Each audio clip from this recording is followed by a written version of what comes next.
Hello, hello, hello. It's Knits for Sanity and welcome to my channel. Thank you so much for joining me. If this is your first time here, welcome. I'm so glad you stopped in. And of course, if you're coming back, thank you for returning. I always love having you.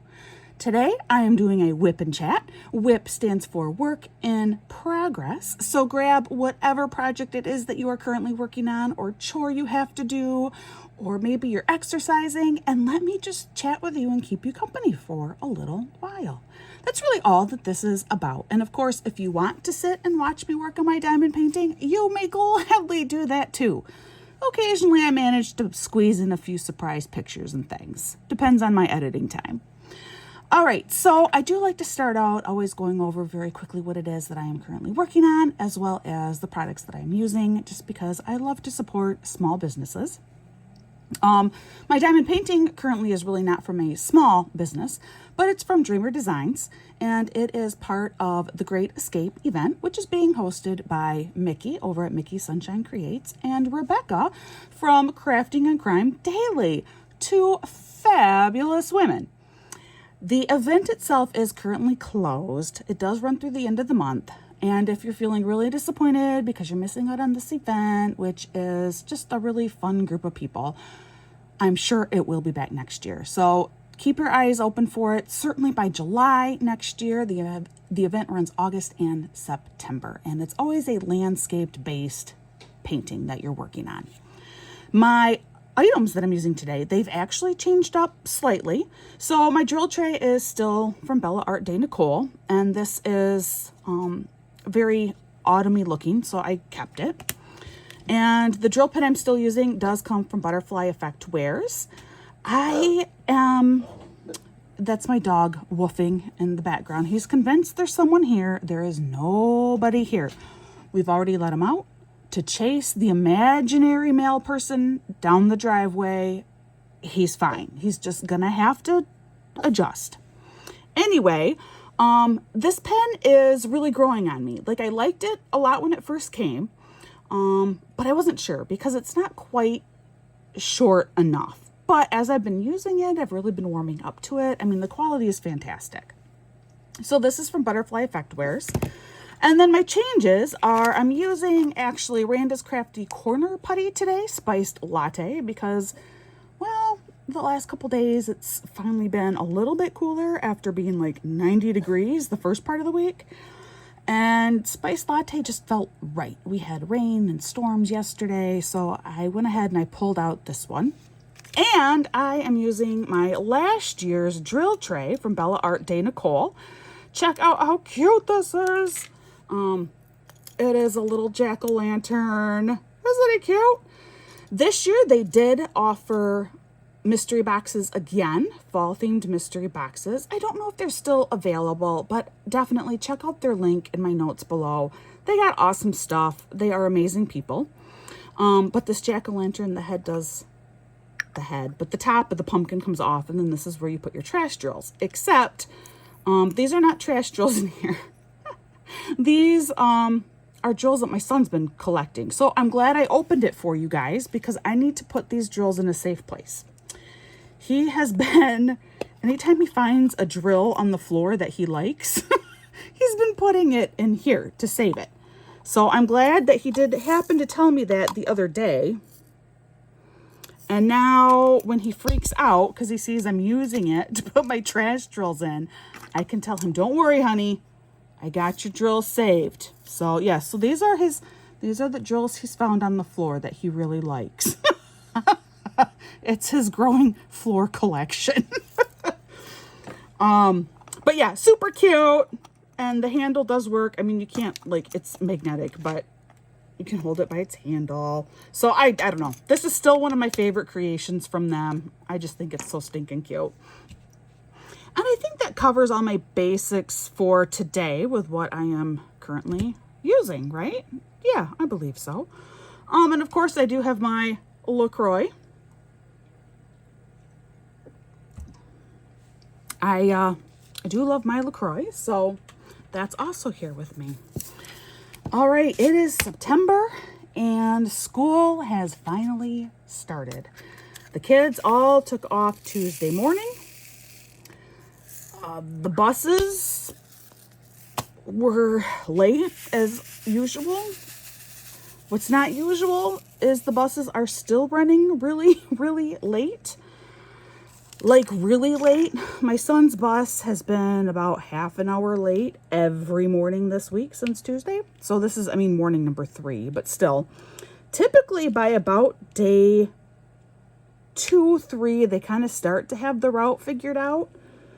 Elementary is always harder because there's more kids that ride the elementary bus than for middle school and high school. Our schools started at a different time. I really kind of wish they didn't. I wish all the schools just started at like 8:30, but they don't. Anyway, so I'm accustomed to, by the second, for sure the third day, it's like they kind of start to have everything figured out and we're not waiting that long anymore.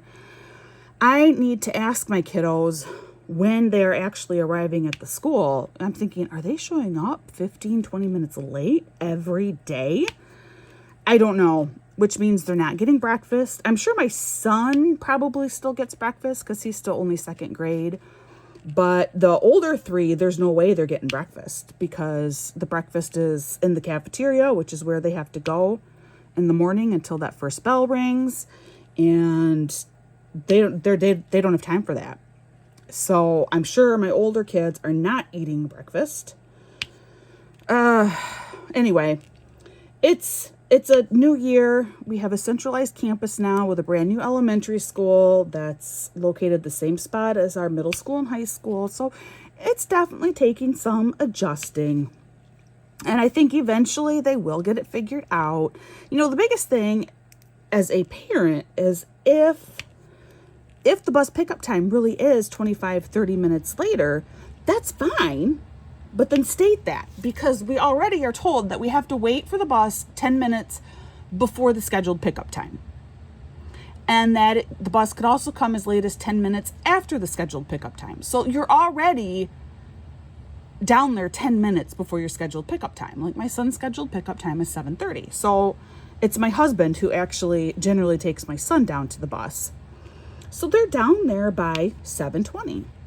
But then the bus doesn't come until 8 o'clock. 40 minutes at the end of the driveway is a very long time.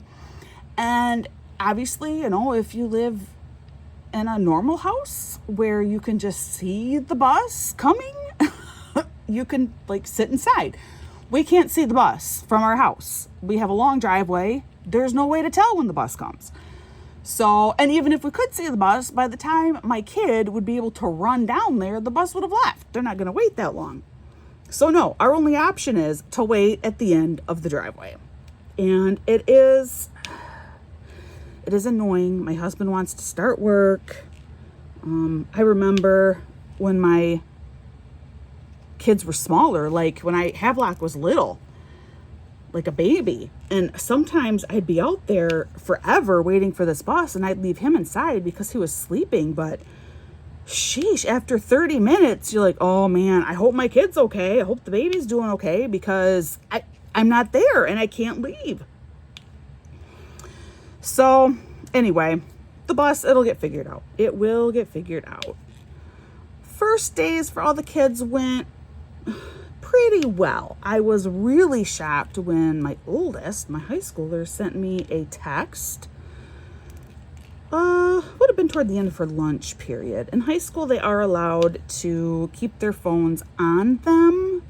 Of course, they may not take them out or use them, but they may during lunch. She did send me a text saying that her first day was going great. She loved her first 4 classes. I couldn't believe it. I could not believe it. So that was really exciting. She went to cross country practice after school.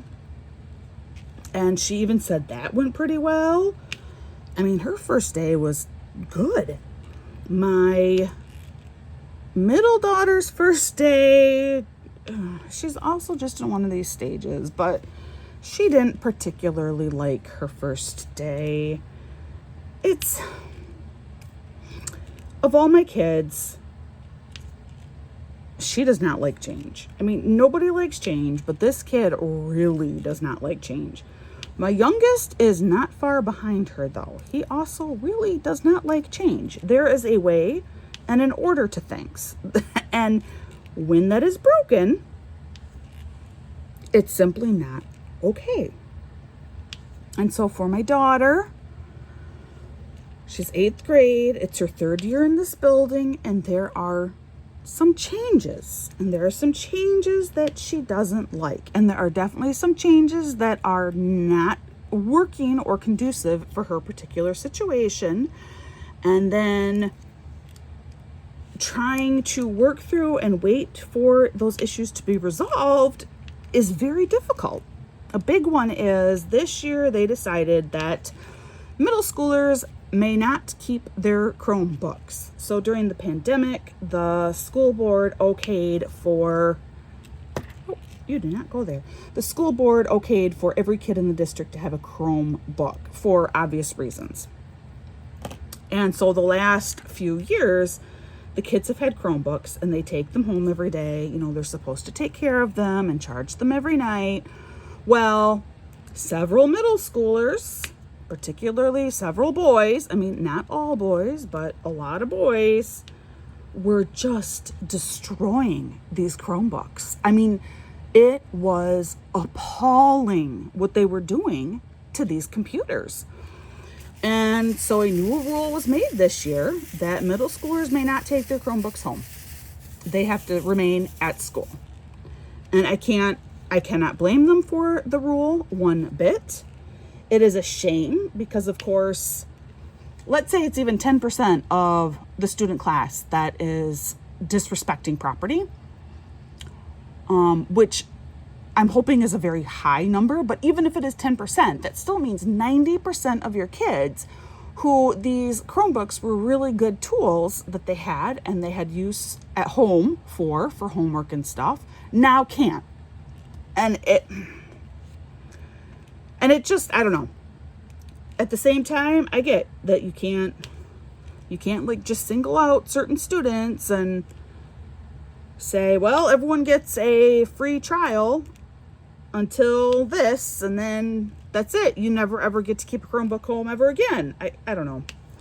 Anyway, for both of my kids still in middle school, this is not an option. They both have high school classes. And in the high school, Chromebooks are used on a daily basis. Your homework requires use of a Chromebook.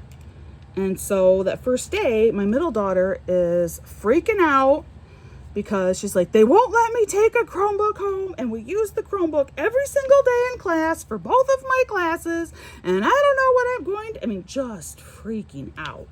So I sent an email immediately to a bunch of people and I made it really clear, look, I know that this is an issue that is going to be handled, but it needs to be handled immediately. My kid's already freaking out.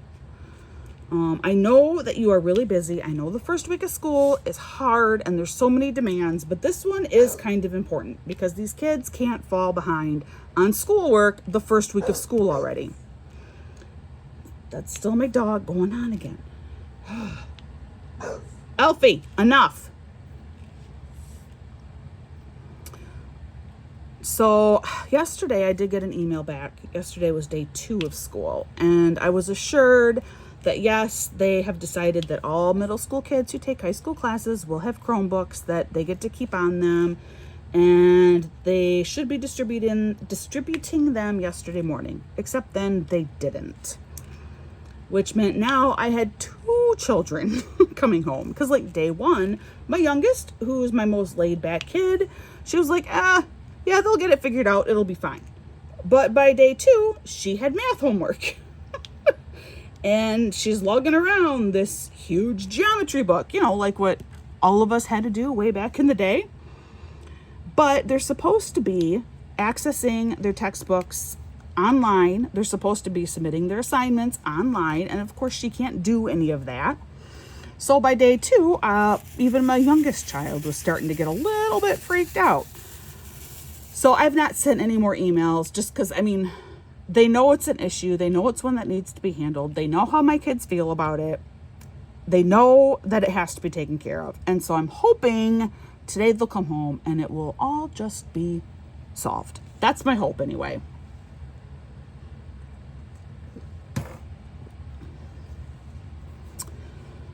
But otherwise, daughter number 3 seemed to have a pretty good first day. She had no trouble going to the high school, finding her classroom, and then the teacher at the beginning of the class was saying, you know, for those of you in here who are freshmen, or I know we have a 7th grader, and then I think a kid asked, wait, who's the 7th grader? And my daughter, being my daughter, she just raises her hand like, oh yeah, you know, that's me. And then she says, we also have an 8th grader. So she points to her friend. Really, it's my middle daughter's friend more, but she points to her friend and she's like, yeah, him right here. He's an 8th grader. Teacher's like, oh yeah, that's right. So, you know, if you're a freshman or a 7th grader or an 8th grader, I strongly suggest that you get a graphing calculator this year so that you can learn how to use it. Which makes sense. But I have 3 children who need graphing calculators, 2 of them who need them right now. And do you know how expensive those things are? For 2 of my kids, my oldest and my middle, there is like a cheaper Casio graphing calculator that I found that, you know, brand new was like $50. You can probably maybe find them used, although that's very hard to do right now at present, actually, because the school year's already started. So they've all been like bought up, but you can sometimes find them for, you know, $35 or so used. For 2 of my girls, that will be fine. The math teachers are like, you know, this is not our first choice by any means. It's definitely kind of clunky.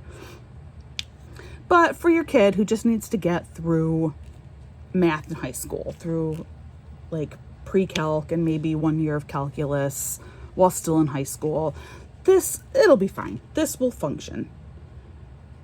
But my youngest daughter, that's not her story. I mean, this kid will be having to go to college by the time she's in the 10th grade to take calculus. And that's only 10th grade. So then we're looking at, you know, college level statistics after that. And she needs a good graphing calculator. So my husband and I are talking, trying to figure out what we want to do about that. Maybe trying to convince our daughter that she wants a nice graphing calculator for Christmas. Right? Isn't that what every kid wants for Christmas, is a really nice graphing calculator? For her, maybe she will. I don't know. She likes math. She might. But we did decide we will need to talk with her about that, find out what she would like to do, and then have like a brief conversation with her sisters too, kind of just giving the heads up, like, okay, yes, we understand. You are not getting the really nice graphing calculator. You don't need the really nice graphing calculator. Do you honestly think that you're going to be spending time in college taking advanced math classes? The answer is no. Well, no, wait. Daughter number 3 might. Darn it. Right now, she's kind of thinking engineering. And you know what? She does have a head for it. She really does. She sometimes doesn't think that she does, but she does. She has a head for engineering. So, that's going to be 2 nice graphing calculators. And those are really expensive. I mean, like, really expensive. And the math teachers, not just like our math teachers, but researching pretty thoroughly online over the last couple of days, all recommend the HP graphing calculator. They say that is hands down the best one and only slightly more expensive than like the TI-84. Okay. So that's going to have to be the one, depending on where you get it from and where you find it. The price can range from anywhere from about $140, $150 up to like $250. I need to start working. That's really all there is to it. I need to start working, which I did have a meeting yesterday I did have kind of an orientation yesterday. I don't know how to say this politely, but it really was a waste of time. No offense to, the gentleman who ran it, except all that it was they pulled up a bunch of forms and then we went through them. Except for every single form, it was, well, I really don't want to talk that much about this one because this one's out of date. Or actually, I don't really know how this will even apply to you, so I don't really want to talk about this one. It would be better until you do your own local orientation. So really, all of them, except for one, and I'll get to that. Everything that we went through, he couldn't really tell me anything about because he doesn't really know exactly what I'll be doing or how it works in the county that I'll be working in. Or yes, the document's out of date. So he gave me zero information. The only thing that really was pertinent was an ethics statement that I had to sign and return. That was it. It's really the only thing that I got out of that meeting. As I read through, my pledge to be truthful, honest, etc., and then I signed and dated that and sent it back. That was the only real purpose to this meeting. Then we get to the end of it, and the other person who's been sitting in on this meeting, it turns out she actually does have pertinent stuff for me because I've been taking all these classes. And so she wants to get me set up in this tracking system that will show the classes I've taken. Like right now I've taken all the classes, but when it comes up for renewal with different things, then like that will be color coded. It ensures that I'm getting credit for the classes I've taken. So I'm thinking, oh, good, this is stuff that I actually need to know how to do, especially I've taken the classes. I want to make sure that I'm getting credit for the classes that I've taken. But then she says, well, I like to do that one separately because after you've gotten so much of this other information, I like to kind of give your mind a break. So we'll get together again another time and go over how to get you set up in the system. Excuse me? First, no, I didn't get any information because I was told he doesn't know how I'll be using any of this or it's all outdated stuff. So no, I didn't get information. Second, I don't want to have to come back again. I've been slowly trying to get this job now for going on 2 months. Can't we just do it now? Nope. No, we could not. So I signed my ethics statement, sent that back. She did, to her credit, send me an email right away asking when I would be available. So I did write her back immediately. And I said, well, do you have any time tomorrow or Friday? Meaning today, or tomorrow. She didn't check her email for the entire rest of the day. I sent the email at like noon. I mean, maybe she did and just didn't reply to me at all. But I thought, okay. So this morning I did finally hear back, and now tomorrow early afternoon, I think is when we're going to get together and I will learn how to be in this charting system. So, I mean, don't misunderstand me. They are perfectly nice people. I think it's a good organization. They are understaffed and they don't have a really good centralized effort yet. It's still very heavily county by county based, and they don't have a real understanding of how things actually run on this side of the state because they are on the other side of the state. So, it's a bunch of different factors involved here as to why this process has been the way that it's been. But I needed to get rolling. At this point, I'm not even excited about the job anymore. Like when this started, I was actually kind of excited about the job. But now all of this time has passed, and I got to tell you, my excitement's gone. It's gone. And that really concerns me. So I'm hoping things will get rolling very quickly after the 18th, which is when I do have my local orientation. And I'm hoping after that happens, hopefully things will really start picking up speed and I'll get involved in things and I'll start doing stuff.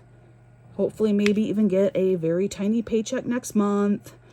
That will help me feel invested and excited about the job again. I'm really hoping. I need that. Like I said, in the meantime, I have picked up some sub jobs.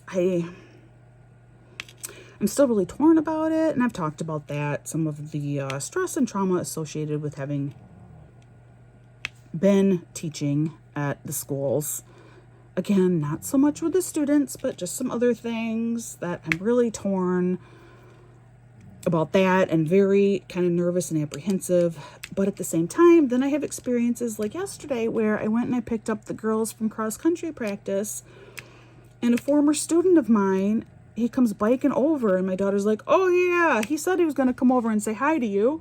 And he's a year ahead of her. And I've had him as a student since he was in the 5th grade, and now he's in 10th grade. And he comes biking over, and I say hi, and he's like, oh, good, you remember me. And I'm like, of course I remember you. And he said, are you ever going to teach again? 10th grade, you got to come and teach at the high school, 10th grade.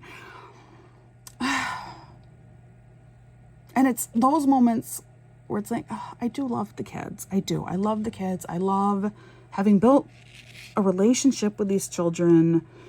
And a lot of them, it's been since they were elementary school, just little kids. So I don't know. I do love the kids. Part of me is kind of excited to go back I'm just picking up a few days. Like right now, I think I have like one day every week until the 1st or 2nd week of October is what I picked up. And that's it. Very, very light load. Which is good. Just like I said, there's definitely still some trauma associated there. Stuff that I don't really want to get into, but I'm hoping it's going to be okay. I'm hoping it's going to be good. I'm hoping I'll enjoy it. And the pay's not great, but at least it will be something coming in again. And I talked about that in the last WIP Chat too. At least it will be something coming in because we need it. Kids are so expensive, and they just get more and more expensive. This year we have to start buying our first set of dresses, which I'm hoping that my girls can be all about the same size and just repurpose each other's dresses as they get older. Maybe, I don't know. We'll see. We'll see how that works, especially because my kids are so different from one another.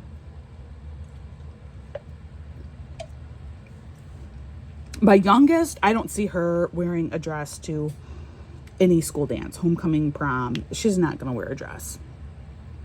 She'll be one of those kids in a suit, which I am totally fine with. So we'll see. And my kids are also the types of kids, they aren't always going to want to go to those events either. So I don't know. And then of course, sports and everything else, it's expensive having children, and especially having 3 kids right in a row like that. Boom, boom, boom. They all kind of need the same expensive things at the same time. So speaking of sports, first let's do my community question. I want to do my community question before I forget. So I like to do something that I call a community question, which is really just like a basic getting to know you type question. Part of the reason why I started my channel was I wanted to get to know other people kind of in the community, people who were into crafting, other moms, people who maybe just kind of wanted to know what life in the middle of nowhere with 4 quirky children is like. And part of doing that is by asking these community questions. And they're not meant to be super invasive. You don't have to answer. But when you do answer, I really love it. I do read everyone's comments, and I try to reply to every single one. And I appreciate getting to know you very much. So today's community question is a little bit more specific than what I generally do. But for those of you out there who diamond paint, which is most of you watching, not all of you, but for those of you out there who diamond paint, let me know. Do you prefer square or drill? No, square or round drills? There we go. What shape drill do you prefer? And what is like your favorite painting size? And I'm asking it because I've been seeing it floating around a lot on social media. And I'm always kind of like, I always want to know, what do people think? Like, what do they prefer?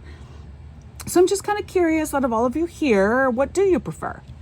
For me, I prefer squares, but I have no problem doing rounds. I mean, I'm doing a round painting now, but I do prefer squares. I just like the more finished look that squares gives you. Is, I guess, why I prefer squares. And then my ideal painting size, I'm coming to realize, is anything that's a 50 by 50 or smaller. I am not a large painting gal. I'm just not. If I had more time to just do my crafts and hobbies, I probably would be really cool with doing the larger canvases regularly.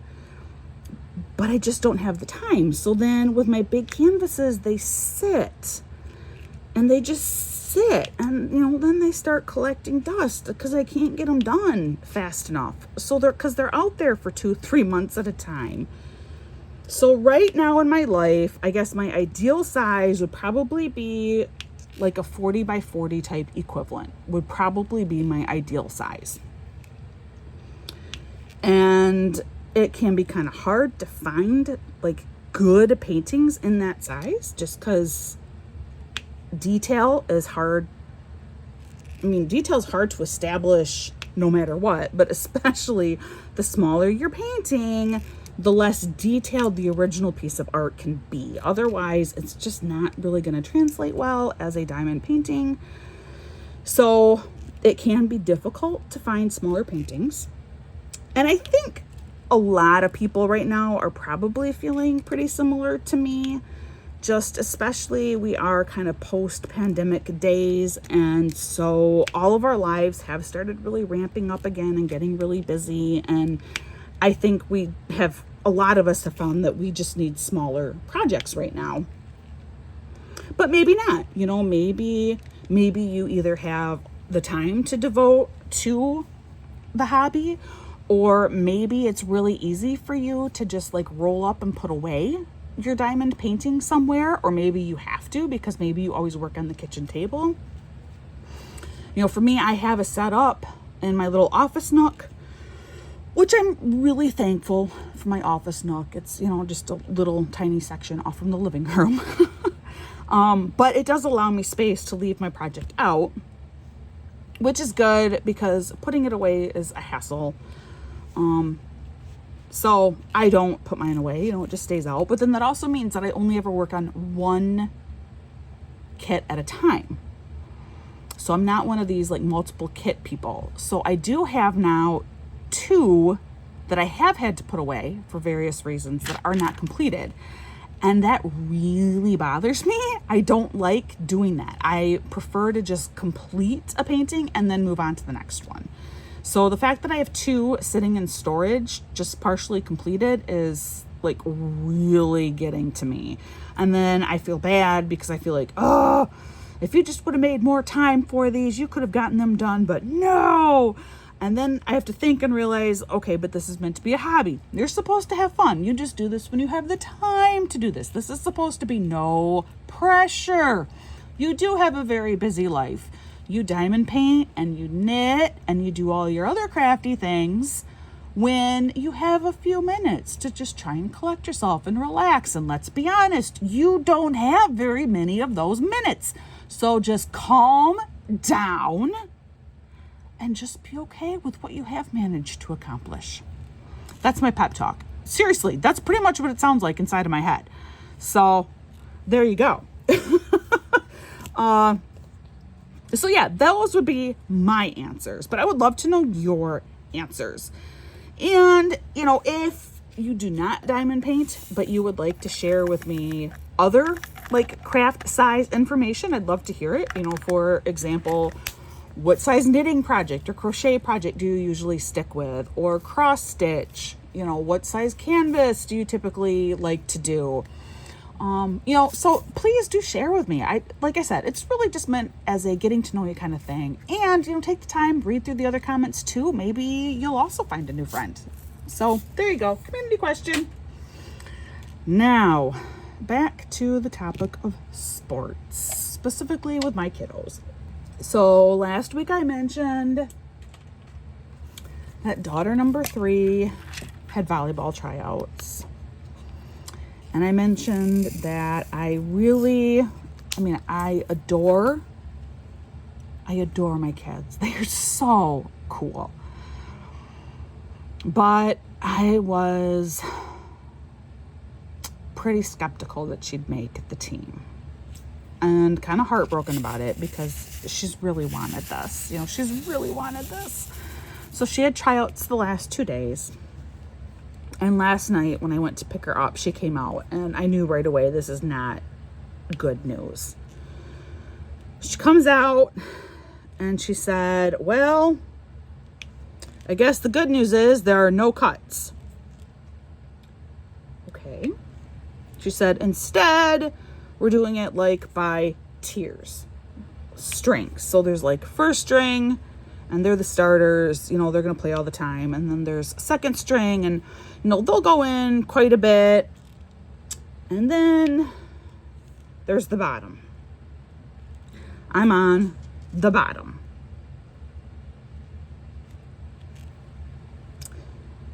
And she was really crushed. And that's hard to see in your kid, especially this is something she really wants to do well at. She really wants to be good at volleyball. She really enjoys the sport. And I think that realization of, I'm just never going to be good at this, is starting to really sink in. She's at the age where you start to really figure that kind of stuff out. You start to realize, okay, yeah, I am not good at this. And that can hurt. That can really hurt when it's something that you really want to be good at. And you realize you're not. And even though, you're willing to keep working and trying hard, you do have to start asking yourself, at what point is it better for me to just direct my energy somewhere else? Then she started talking about student council, which I mentioned. She really wants to run for student council. And she said, but you can't do student council and volleyball because you can't miss more than 3 student council meetings, or you have to step down, and all the volleyball games are the same day as the student council meetings. And then she just broke down and lost it. Poor kiddo. She just lost it. And it's kind of that standard, there's so much that I want to do and I can't do it all. And then of course the stuff that I really wish I could do, I'm not even any good at, and I can't do with them. And so it was just this spiral thing. And if you have kids that age, you have definitely been there. You've definitely had this conversation with them. Well, unless you're one of those people with those just like insanely talented kids that, I know some people like that. Their kids, they're good at everything. They're good at school. They're good at sports. They have lots of friends. That's not my children. That wasn't me as a child either.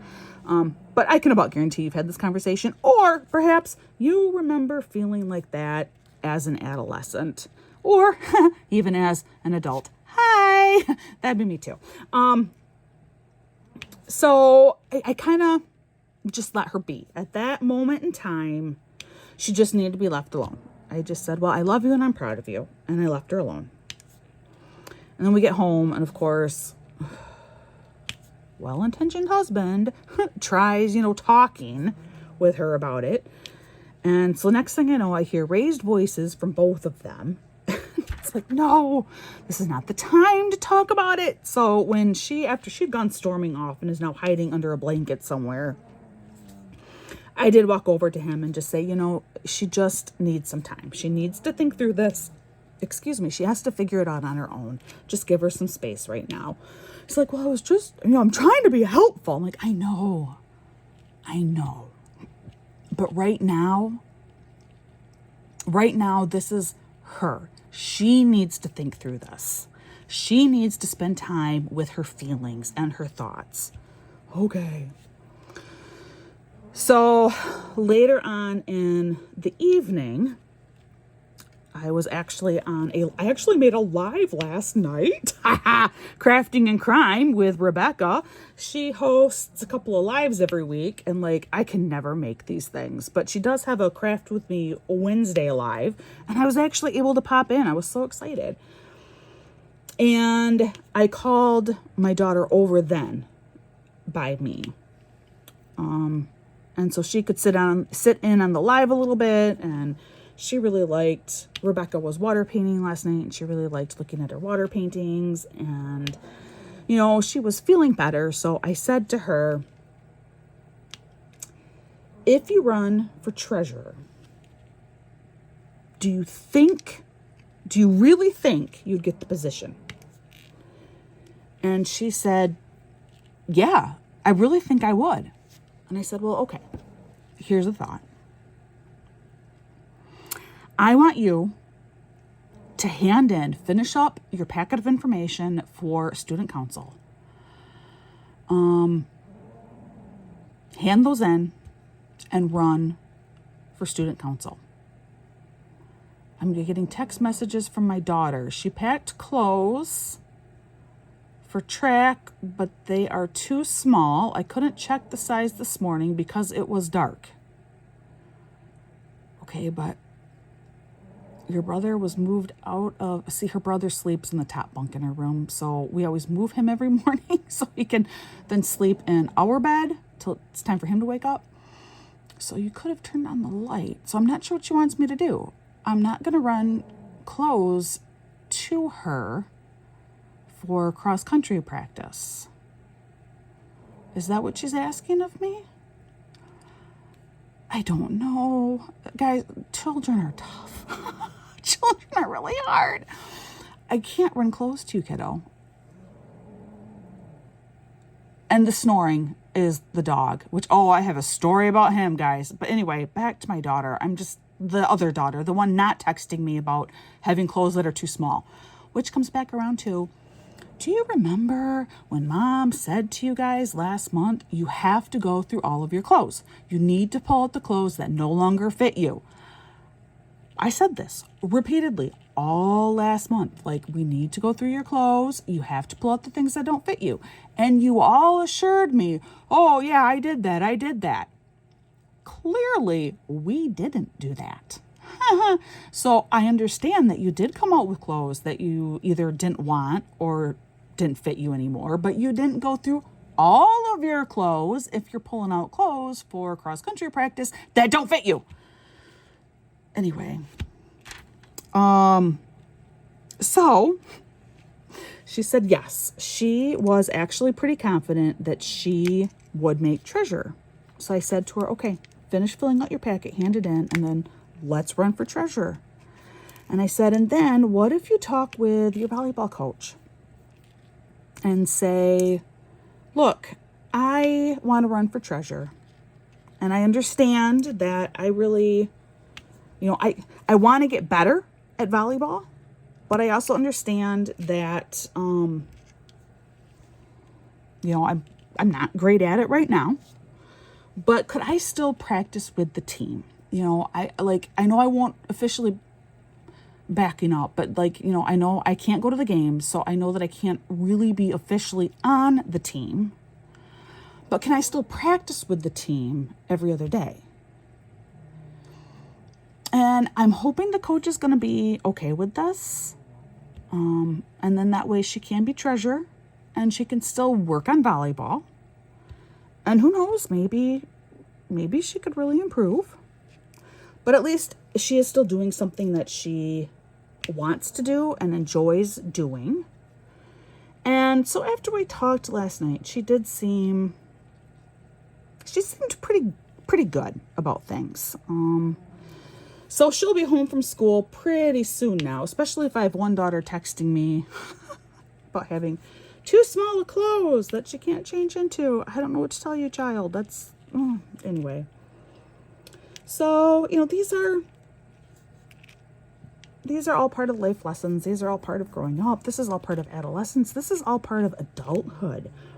When I was waiting for her to come out yesterday from tryouts, and I'm looking at this girl in her class who is pretty much the epitome of perfection. She's one of those kids like what I was telling you about. And her parents are amazing people, and they're beautiful, and they always look great and super talented, and they're smart and they're athletic, and certainly from the outside they appear to have absolutely everything going on. But then they also are nice people too. So if you watch the middle, they're the Donahues, except that, like, at least Mrs. Donahue was a bigger lady like me. This woman is not. This mother is gorgeous. And thinking about how nobody told me, or I was not aware, that all those insecurities that I had as a teen, and the realization that I don't fit in, I am different from my peers, and I was truly different, and I couldn't ever figure out why till as an adult. And it's like, oh, well, being neurodivergent, yeah, you are different. There's a reason why you just always seem to just miss. You just never quite make contact. You just miss everything. But all those insecurities I had, and feeling like I'm never going to be good enough, I'm never going to be able to do anything great, I'm never going to find my place, that all those insecurities would one day continue, but in relation to my kids, and being worried about my kids and feeling so bad for my kids that way. I look at my kids and they are quirky. They are different. I think they're awesome. I think they're some of the coolest people on the planet, but that's probably because they come from me and they're a lot like me. And I was quirky and offbeat, and I'm still quirky and offbeat, and I don't quite fit in. But now I have to watch it from the other side, and realizing that I don't have really good advice to give them. I can't assure them that, oh, it's going to get better, it's going to be just fine, because honestly, I don't feel like I'm just fine. I still really struggle. I still struggle to make friends and keep friends, and I don't do well at all in social situations. I don't understand small talk one bit. I'm the queen of awkward pauses when I am with people. It's a whole different level. And I mean, that's very, very open for me to share all of that with you. And I just hope that it strikes a chord with some of you. And that, too, I mean, we aren't ever truly alone. And I did come to the conclusion that that's the only thing that I can really say to my kids is, yes, you are different. Yes, you do stand out from your peers a bit. But when you do meet your people, take huge joy in that. Be thrilled. Just embrace that, hey, I found one of my people. I found someone that I really click with and I get along with. And just find joy in that. And, do your best to hold on to that person while also acknowledging that life happens. Our relationships change and evolve. That's just part of being human and living this journey. But when you do have those moments of compatibility or synergy with another person, just embrace it. Because I think being the way that we are, when we have those moments with someone, I am going to guess that it's more magical than it is for your average person. I could be completely wrong, but I really think that's probably true. So yeah, that's just some little insight on, what it's like to be nerdy and neurodivergent and completely unathletic, which, by the way, really does not come from me. That's mostly from my husband's side. In fact, no, it's like exclusively from my husband's side of the family. But yeah, so that's kind of where we're at this week. And that's where kind of all my kids have been at this week, is struggling with identity and where do they fit and where do they belong. And that's kind of the story of humanity, isn't it? Like that's everyone's journey. It's just different for everyone and yet the same for everyone. So there you go. Okay, so after that really deep, heavy topic, I'm going to take a sip of my LaCroix. And I hope you guys are still here because I am done with the heavy stuff. I have got a story for you. First, let's make sure that I got all of the A's. No, I did not get all the A's here. I just got really, really, really deep. Sometimes I get really deep. And if that bothers you, I'm sorry. Daughter just texted me again about, so now she can't even practice. So she wants me to just come and pick her up. Yeah, that's not happening. You're just going to have to sit there then, dear. That's not my fault. So now she probably doesn't get to run on Saturday. But she'll still probably have to go. Well, then you know what? She can just ride the bus. Anyway, that's not my funny story. That's me being a mom dealing with one of my teenage daughters. Those were K's. They were not A's. God darn it. Oy vey. Anyway, so we have this dog. We have this bulldog named Alfie. He's a very special bulldog, much like we are very special and unique humans. So is he. I think this is an A. Nope, that's still another K. Those must all be K's. Oh, yay. They look like they're all K's. They were. Okay. Alfie, we got Alfie because he was deformed.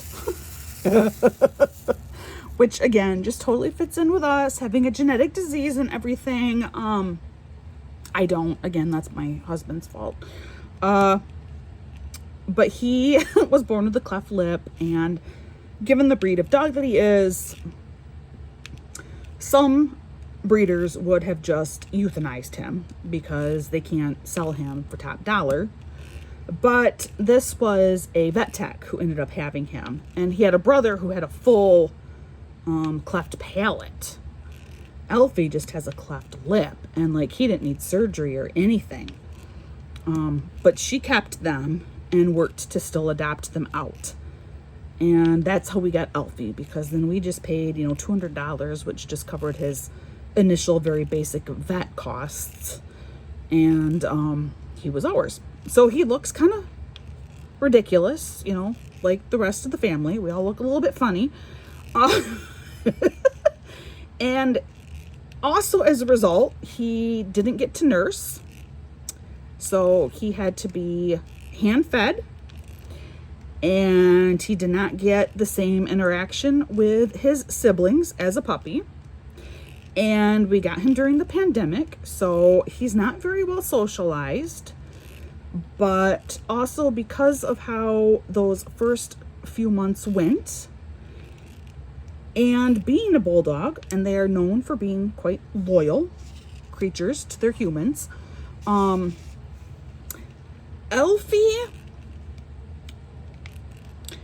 Alfie's something else. He is not very well socialized.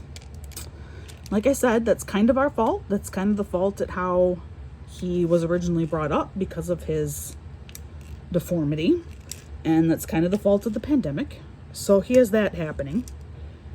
But at the same time, of all the dogs I have met, Elfie seems to be more convinced that he has rights and privileges that mirror those of the humans who live in the house.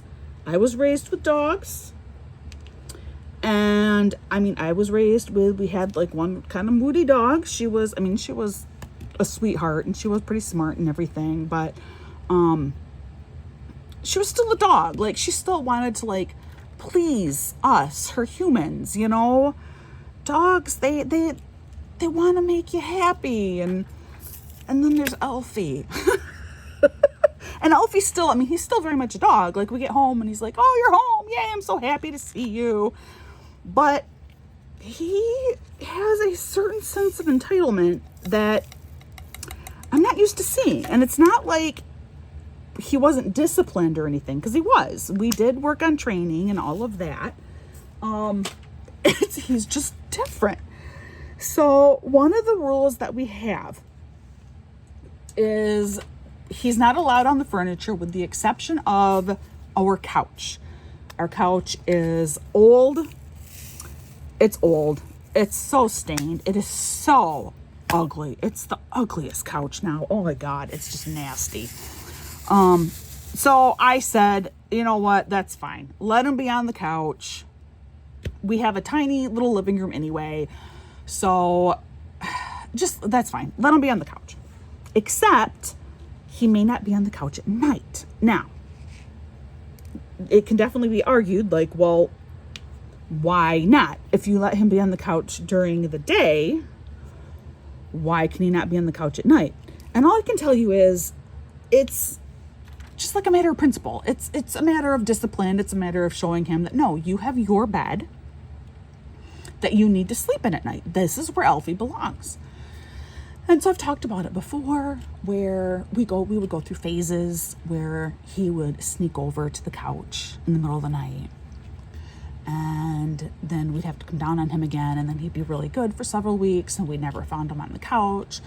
Or sometimes I'd happen to hear him walking in front of our bedroom door in the middle of the night, and I'd throw the door open, and then he looks up, and it's that total, "Oh crap, I've been caught." And he just stands there for a minute while I stare at him, and then finally he hangs his head and he turns around and he goes back to his bed.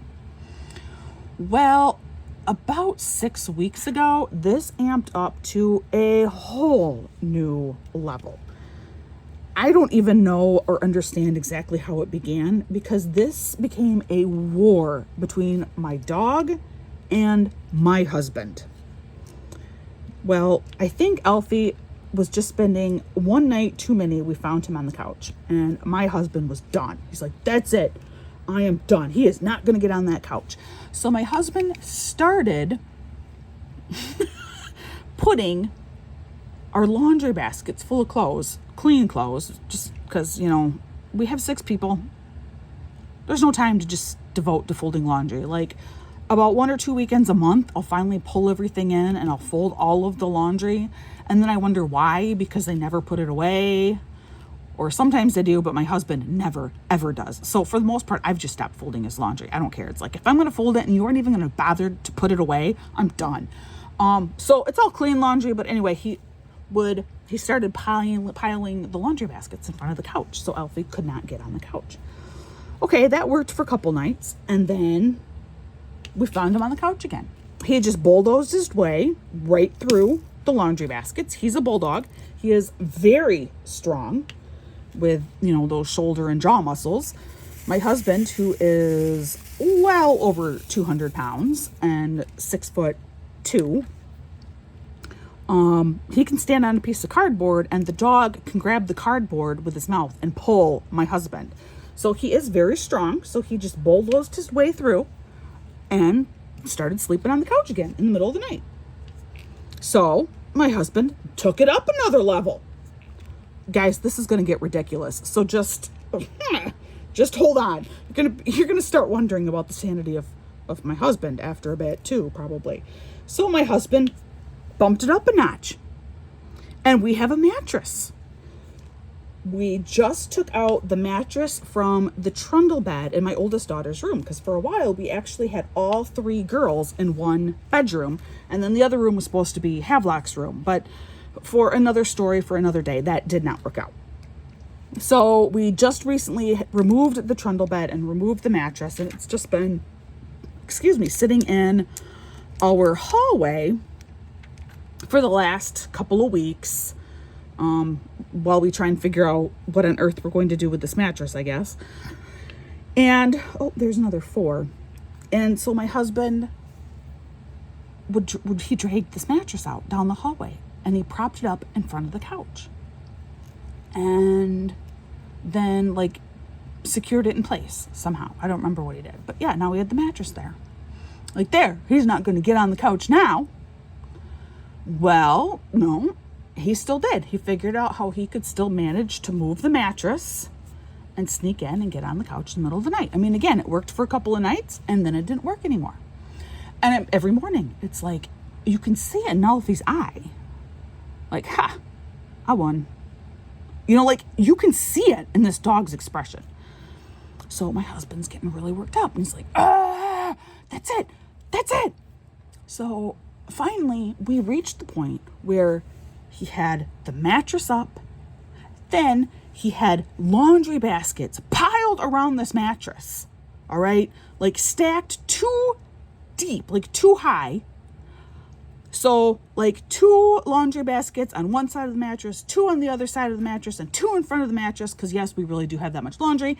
And there is no way this dog is getting in. I have done it now. I have done it.